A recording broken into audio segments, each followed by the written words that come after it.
اور یہ نماز کا نام ہے نماز استغفار۔ نماز استغفار بالکل نماز عفو کی طرح سے، بس فرق اتنا ہے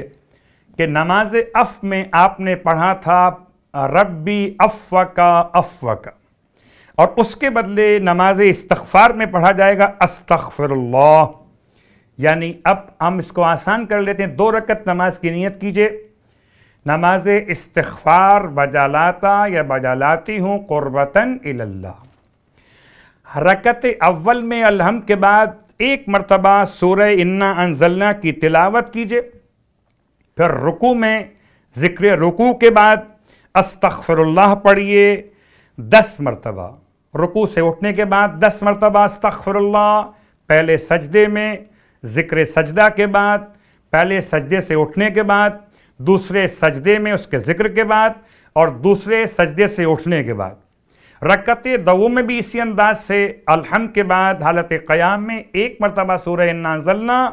پھر رکوع سے اٹھنے کے بعد پہلے سجدے میں، اس سے اٹھنے کے بعد دوسرے سجدے میں، اس سے اٹھنے کے بعد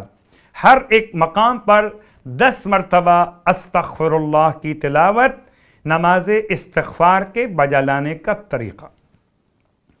اور جب نماز مکمل کر لیں تو پھر آپ 15 مرتبہ پڑھیں گے استغفر اللہ استغفر اللہ استغفر اللہ۔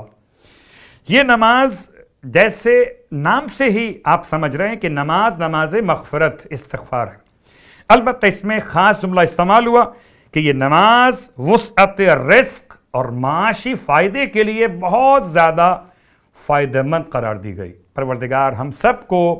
اپنے گناہوں کی مغفرت کی توفیق عطا فرمائے، استغفار کی توفیق عطا فرمائے، اور ہمارے رزق میں برکتیں عطا فرمائے۔